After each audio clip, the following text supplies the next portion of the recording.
What's going on, guys? It's the Midwest Slugger. Welcome back to another video, and today I'm going to be talking about the St. Louis Cardinals top prospects coming into 2025.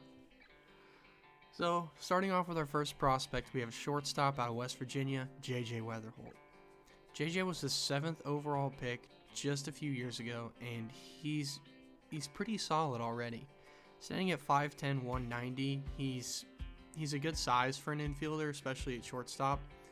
And he can hit the ball extremely well, and for contact mainly. He can hit it out of the park, as you see right here. It's a little home run, but mainly he's a contact guy. He can hit it just about anywhere, left, right, center. He's good at getting the bat on the ball.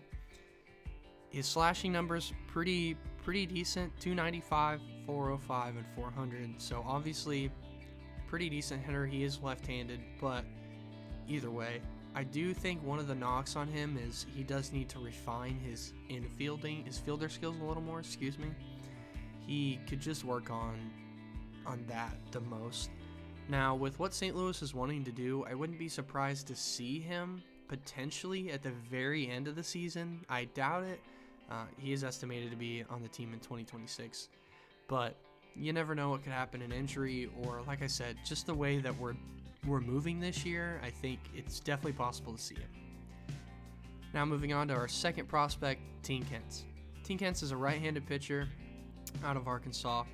This kid's pretty electric. Young guy, 6'1", 195, and I actually got the luxury to watch him in Springfield this year, the AA team for the St. Louis Cardinals. And he was pretty good. 109 strikeouts with 2.71 ERA in about 80 innings. So I would definitely say, I would probably lean him out to be a bullpen kind of guy to start off his career, in my opinion. I think he has potential to be that starter. His fastball's electric. I've seen him. It's shown on the gun that he's at 97, so he has the fastball. I mean, he has it. The breaking balls are pretty good. He has a pretty solid slider.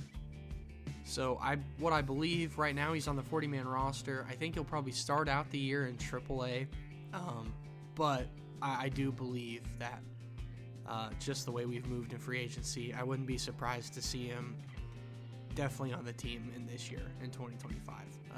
Super electric stuff. I mean, the kid's, I can't say enough about him. I watched him every chance I could, which wasn't enough, but really good. He has a good balance, and he is kind of a deceptive pitcher, but he's pretty good. So I like Tink. I think he could be really good, but I would probably lean, like I said again, to put him in the bullpen just to start off his career. And if he flourishes through there, I wouldn't be against putting him in the starting rotation. But for now, I definitely see Tink Hence being a bullpen kind of guy. He didn't have great success, win-loss, but either way, that's Tink Hence. Moving on to number 3, we have a left-handed pitcher who actually won minor league pitching prospect of the year, Quinn Matthews. Now, I definitely see Quinn being on the team in 2025, very early in the season. He's a 4th-round pick in 2023, and honestly, he's been all over in the past year and a half or so.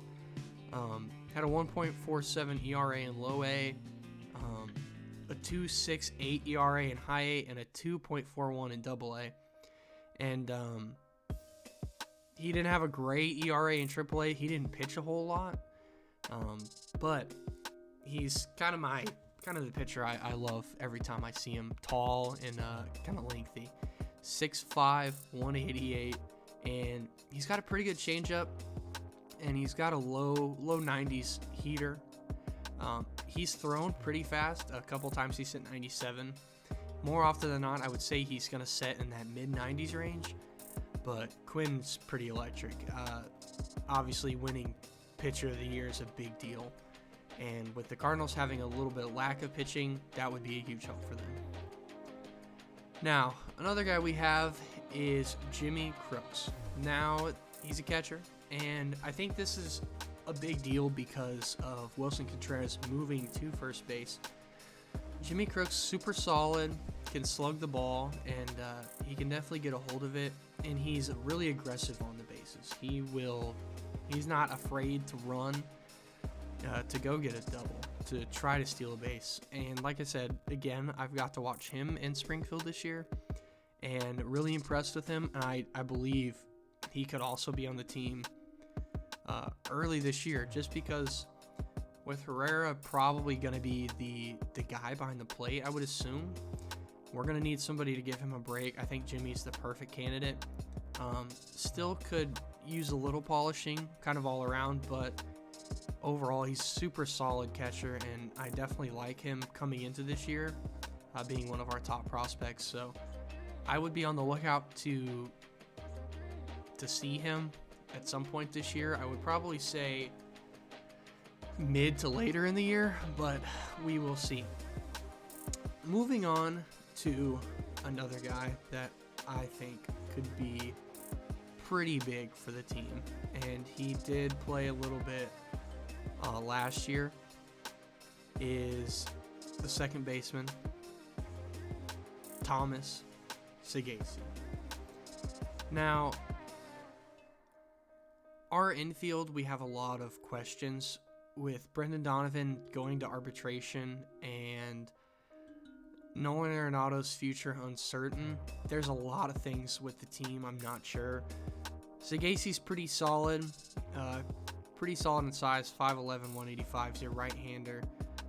Not crazy power, but he's just a really solid guy. Good quality at bats, and he has hard contact, so when he does get a hold of it, he does get a hold of the ball really good.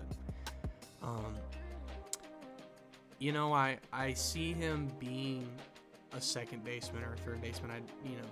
I think he'll play shortstop from time to time when we need him. But he's pretty solid. I expect him to be on the team all year, especially depending on how the rest of kind of the winter goes for the Cardinals. I wouldn't be surprised to see him opening day, and maybe not on the starting lineup, but he's definitely going to be a guy that will be there. So I hope you guys enjoyed this video. It's a little bit longer video. If you're new to the channel, please subscribe. Please drop a like, drop a comment. Let me know what you'd like to see. I do appreciate all the support I get. And the goal is going to be to try to get a video out every Wednesday, every 2 weeks. And if I can get an extra video in a week, I will definitely try to achieve that. If not, I'm just going to try to stay with my 2 a week, or my 1 every 2 weeks. So bear with me, guys. I'm trying. I've got a lot going on. I got a lot of fun stuff planned. So like I said, if you're new to the channel, drop a sub. It's free. Means the world. Peace out.